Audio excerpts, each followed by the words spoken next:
All right, guys, the way I see it, podcast, still breaking down the Oklahoma-Georgia game. Starting here with the second quarter. 14-7 Oklahoma at this point. Oklahoma coming out in a pistol formation with twins and a wing.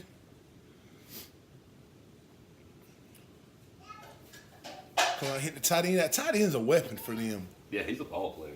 And and really good coverage by Lorenzo Carter, which normally played a great game. Oh, he is a difference maker.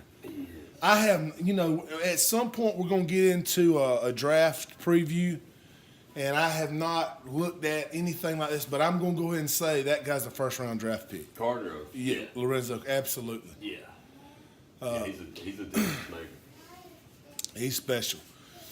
All right, this would be called King's Trip. So you've got twins to a tight end side, pistol formation, moving the back up. So that's one of those examples where we talked about, all right, when the back changes position, he's doing it for a reason. Okay, so he's in a pistol formation, which is good for a trap or an inside zone, moves him up. Now, why would he move him up? What did he see to move him up there? Well, because he's going to run outside zone. Okay. So that means he's going to be coming parallel down the line instead of at the line. You see what I'm saying? Yeah. So and they get a touchdown out of it. So now, but it doesn't mean when he comes up they have to run outside zone, but that's one of the plays they could run. Right. That was what was open. So that's why he moved to that. That's right. One thing that gets overlooked with Mayfield is his mastery of the offense. And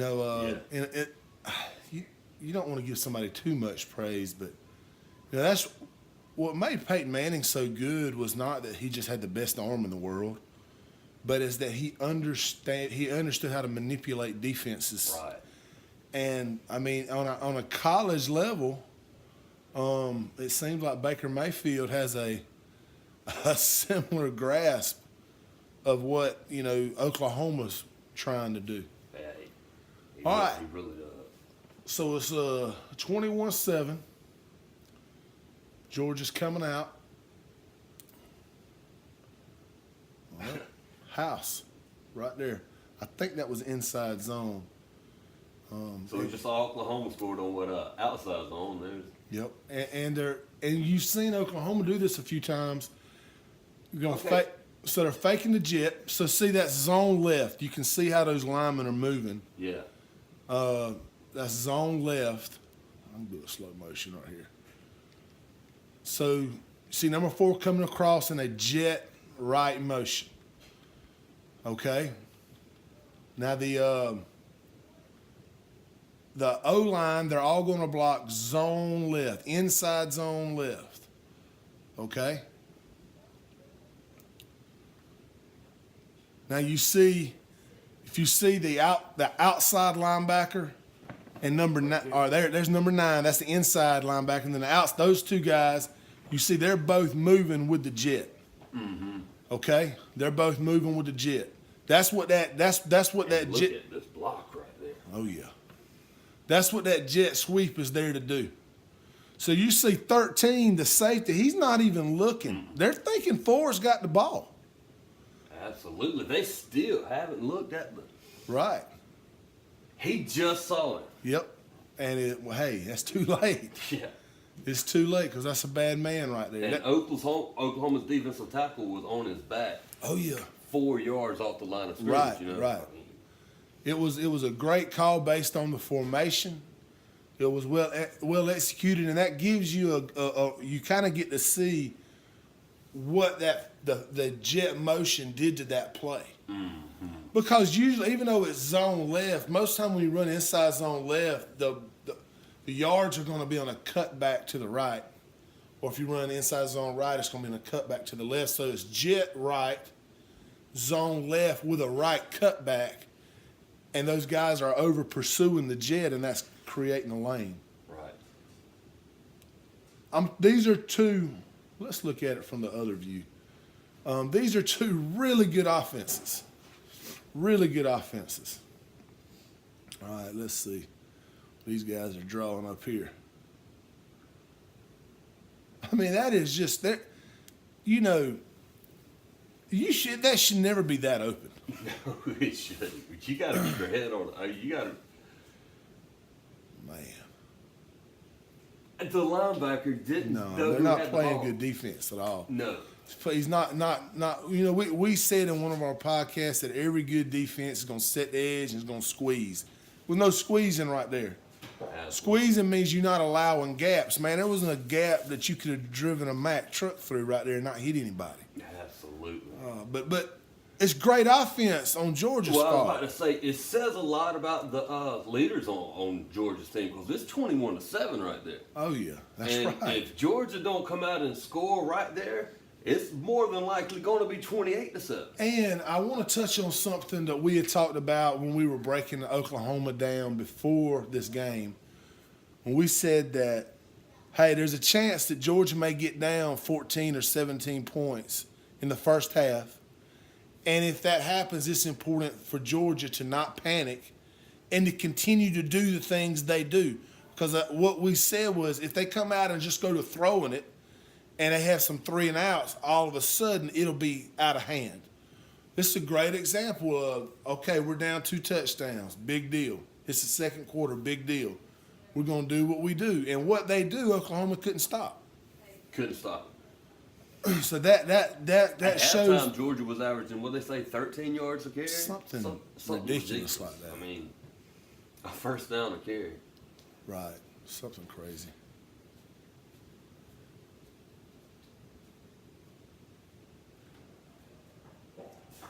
And you can't give him That is one thing you can't. I mean, it's tough. It's hard to blitz him. Yeah. You know, we talked about what they're wanting to happen is what we talked about is they're needing those 4 guys to get pressure, and it's not happening. Like you said, that tight end is a weapon. He's a weapon. He's going to work the middle of the field. We said, you know, when you play with them 2 safeties like that, they're going to work the middle of the field with that tight end. That right there is a corner post route. Something that I was actually talking to you about off air yesterday. You know, Yeah. we showed Oklahoma running that high-low, running the corner. Well, that's like the fake off of that. You're faking that corner and then running the post. And it's a good cover 2 beater because it splits the middle. Oh, we got trips right. That jet motion again. It's a good back right there. Let's see exactly what play they run right there. I was watching the motion and not so much the blocking scheme. It might have been some type of counter or G lead. I thought I saw. Yeah, that's what I would call G lead, which is just the guard, backside guard wrapping. It's a power play. See, he started to throw it to his left right then and then came back. It's, you know, most guys don't do that. You could see he was kind of locked in wanting to go, and then he thought, nah. He almost pulled the trigger. He almost pulled it. Got about as close to pulling it as you can get.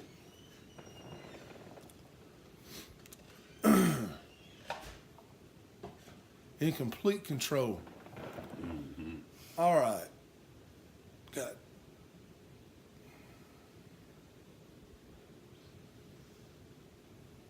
Was that counter? Either counter or G lead again. It was counter. Yep, counter. One thing that I love about Oklahoma's offense is it's easy to get a grasp of what they're doing. You know, now it's not easy to stop it. Right.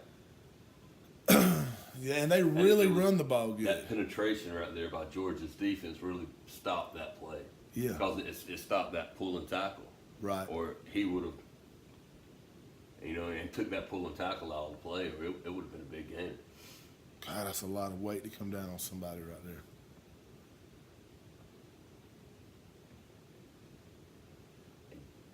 Georgia is so physical. And they are. We're getting a good, because Oklahoma's a physical team. And Especially offensively, they're especially physical. offensively. Yeah, I feel like their D line and linebackers, they came out wanting to be physical. They just couldn't sustain it. Yeah, well, and nobody has all year against Georgia. I mean, who by the fourth quarter, Georgia is, if their starters are still in, they normally have hammered teams by then. Normally, I mean, when that first time they played Auburn brought a lot of physicality to kind of whip them physically. But then the second time around, they whipped Auburn. Mm-hmm. Auburn's that type of D-line. All right, this right here is is zone left, and what you're going to have is let me back that up. This fullback is going to what a lot of coaches called cruising. He's going to cruise to this inside linebacker here. And that probably was a design quarterback keep the whole way. Doesn't necessarily have to be. But I'm pretty sure it was a design run for Mayfield. And I know that because both of those upbacks went to that defensive end. And so there was no reading of him at all. Yeah. They were just trying to both get the most dangerous man. Mm-hmm. And since the first one didn't get him, the second one did. 4,000. And they're just moving the chains. Moving the chains. And there's one of them aggressive, chance plays that you talk about. They're going to take some shots. They're definitely going to take some shots. All right, he was reading 24. This was a run pass option. So you're not going to be able to see 24 in the screen, but right here, he's looking for him. All right? And when he saw him step up, he just took a shot to get behind him. It looked like Nine might have not even been expecting the ball. That's some of the stuff I'm talking about. Is I believe he ad-libs a lot of stuff out there. Mm-hmm. But you've got to be ready. You gotta be ready. All right, 2nd and 10. Double twins. All right. Swap in the back.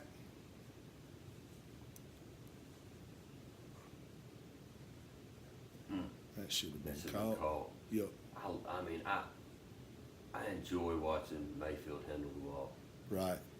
So he moved him over there, put it in that guy's gut. All right. So what he's trying to do right there is, you see that outside linebacker at the top? Mm-hmm. He's trying to control that guy. Right here. Yep.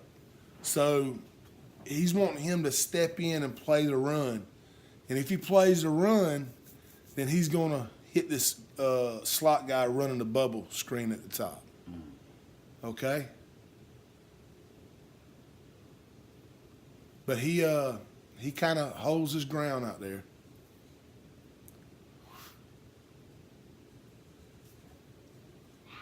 And so say he stays out, so then he don't go to him, then he comes to the post back behind it. So and what he's trying to do is, since that linebacker is getting width with the bubble right there, it's going to open up that lane. Right.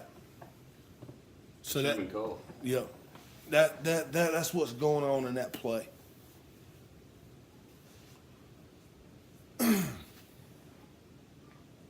They are a fun offense to watch. Oh yeah, especially when you know what they're doing. Mm-hmm.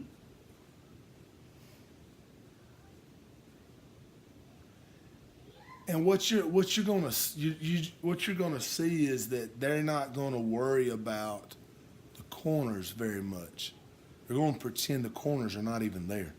They're going to read them. They're going to try to control the linebackers and the safeties, and they're going to assume that by their play that they can get open on the corner.